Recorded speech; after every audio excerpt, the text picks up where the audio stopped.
when in your life did you start to feel rooted in the present and you stopped chasing women? You started just kind of figuring yourself out. Well, it wasn't just chasing women. It was just everything. It was just chasing everything external, pleasures, so-called pleasures. Well, like anybody who has to change their life, I'd reached an absolute rock bottom. You know, I was about 25, 26, drinking too much, going from one embarrassing, on my part, liaison to another, feeling very lost. My career I didn't have a career. I was trying to write plays and act. Nothing was happening. And I thought, well, in order to continue on this planet, I'm going to have to find find some way to continue on this planet that is not driving me mad. I didn't seem to fit in anywhere.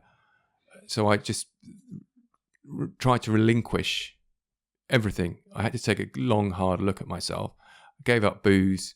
I think I reverted. I think I'd fallen off the vegetarian bandwagon. That was quite an important thing. Like, not thinking that I wasn't causing harm to other creatures. Of course I was, because I hadn't seen the virtues of veganism. I was still, but that meant a lot to me, and I got into Eastern. We're both vegans, by the way. That's why.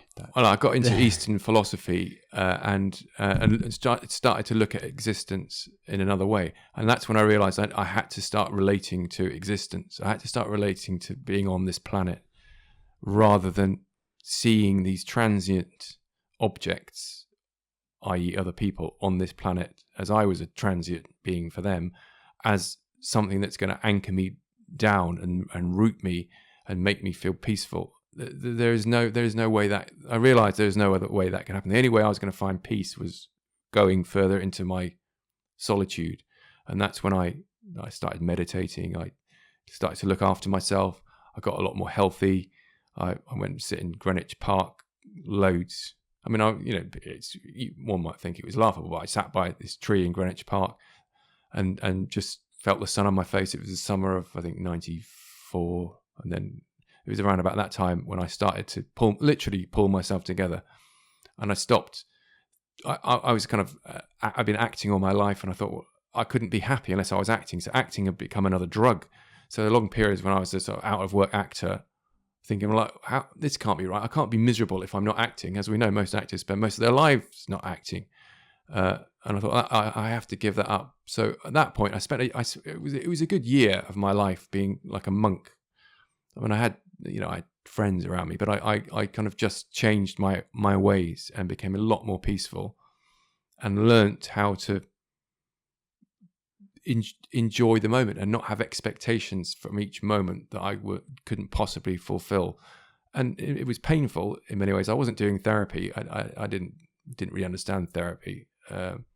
So it was a very solitary mindfulness practice. I wasn't even in meditation groups. I just read a lot of books and sort of got to it that way, and it made a massive difference. I still wasn't getting anywhere as a writer or as an actor, but I kind of become receptive to, I'd say, instead of demanding things from existence, I've become more receptive and surrendered, I think is the word. I'd surrendered myself to what was going to happen, what was going to unfold, rather than trying to make things happen all the time and trying to feel like I was entitled to some form of happiness. And I think I let go of the notion that I should be happy, and that made a big difference. So the more we cling to and chase happiness, we'll find the more miserable we become. If you can let go of the idea of happiness and just go and observe how you're feeling, which may be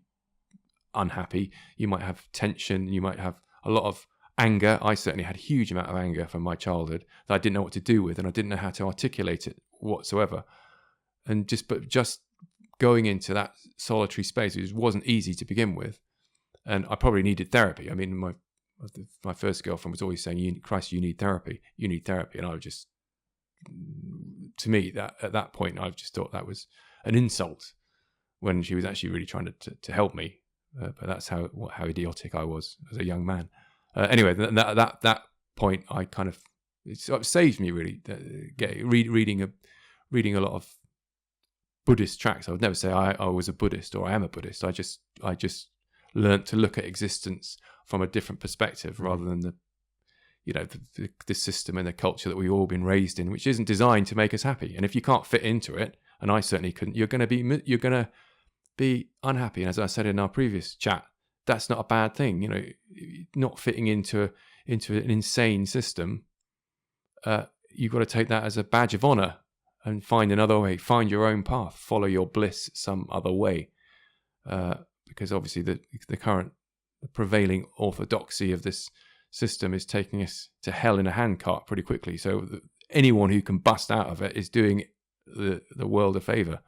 And yeah, so mindfulness is a really, really great technique for receiving the world, being open to the world, being open to people. So you're not chasing after things, you're just letting things come. Yeah, you're not just this tiny little enclosed identity that is separate. You're opening yourself up to being.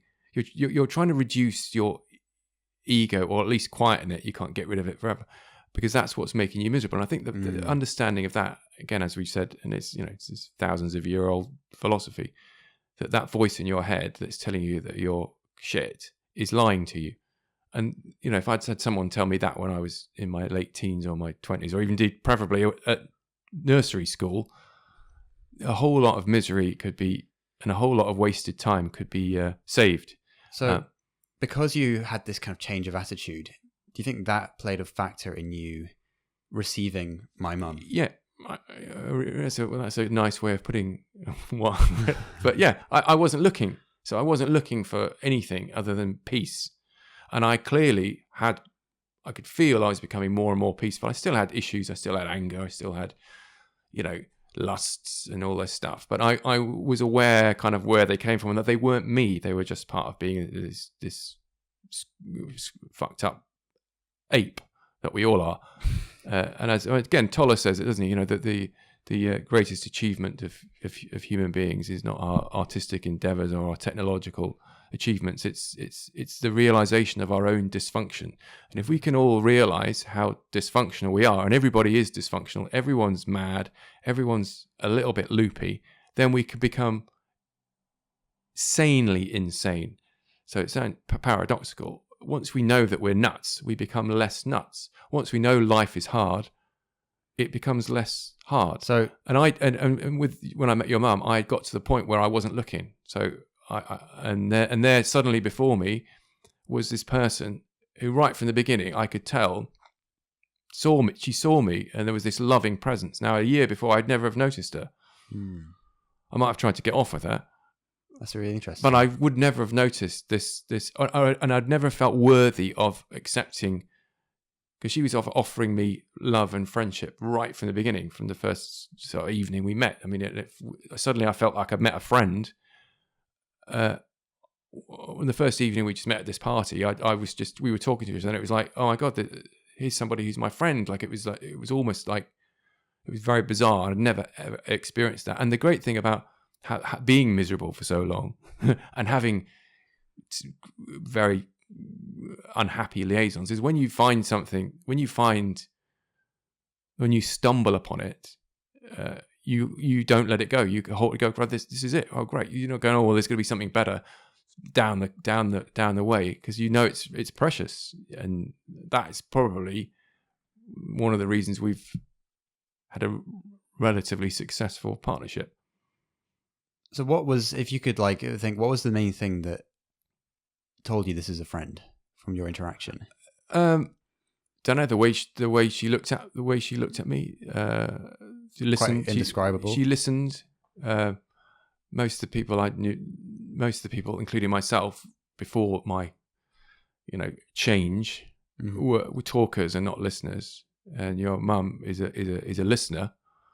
And I'm, I was rattling off all my neuroses and all my ambitions and all my dreams, and she's listening. And she wasn't without her own ambitions, but she was, and I listened to her, and it was, we just talked, and a lot of it we were just unpacking our childhood dysfunction and talking about our parents, and neither of us were succeeding in life, in terms of the world, but she just seemed somebody who was totally at peace and totally present. And had I not, and not by studying it, she's not working on it. No, she's just a naturally sort of happy, present person. And I would never have, had I not understood over a year or so of trying to get myself present, I would never have noticed her, or it would never have had that. I wasn't ready for that situation, and I think I would say. Well, what are you not ready for specifically? Because I would have been too scared to reveal the horror of my own inner life to anybody. Right. But at that point, I felt okay. And as you know, the day before I met your mum, I'd had as a struggling, not as a struggling playwright, as an ignored and totally repudiated young playwright, I'd had this endorsement from Alan Ayckbourn, who the day before I met your mum. So now, when I was actually talking to your mum, I didn't feel like a total fake or a fraud or a failure. I felt, actually, the most well-performed living playwright in the world thinks I'm a really good playwright. So suddenly I had a little bit of confidence that I wasn't a total loser. So I could project that out a little bit. I hadn't had a professional play on. I just had an endorsement, but that makes a big difference. Do you think if you hadn't had that professional endorsement, your sense of confidence wouldn't be at the right level to have received and talked to and been open with? Well, I would have probably been less. It did make a difference because it was the first time anybody had said, "Yeah, you've got a talent." And I think that we all, by the time I was whatever age I was then, I wasn't a kid. I was 27, but I'd gone through up to that point, working in low-paid jobs, wanting to be an actor, and not having any external endorsement. I was only running on my own self-belief without anybody, and that's quite a long time to go without anybody patting you on the back saying, "Yeah, you keep going." My parents they were baffled. They weren't particularly interested. I didn't get any external validation, and maybe that's a good thing because that sort of toughened me up and made me determined that I was going to contribute to British theatre, whether it wanted me to or not. But anyway, in terms of meeting your mum, it certainly gave me a little bit. I relaxed. I was a bit more relaxed. So if that hadn't happened, I would have still. I'd have felt like a total loser, and that might have put her off. Because nobody wants to be with someone who thinks they're a loser, because that's going to erode any kind of relationship from the start, isn't it? So so ideally, I would have, regardless. I thought you're a winner, regardless of external validation. But yes, well, that it's difficult, isn't it? If to persevere at something when nobody's giving you any encouragement, how long can you go? And I was getting to the point where I was going to have to give it up. So it does make a difference. And as again we said in the previous podcast, we have to bear in mind things about like money. Love is great, but you need money, and you need to be able to do something to earn money that you're happy with. The meeting of two people when you're broke and neither of you are enjoying what you do, you may have a fantastic friendship and everything might be great, but if you're both getting up in the morning doing something you hate doing, or you're bored doing, it's going to erode. It's going to erode that friendship because you're going to spend the whole time being pissed off. And love is hard to sustain. So money is actually is an important thing. Not having loads of money, but knowing how to get it at least in a bearable way. And so me being endorsed as a playwright gave me the idea that maybe I can earn a living from writing. And I'd never thought that before. It seemed a million miles away.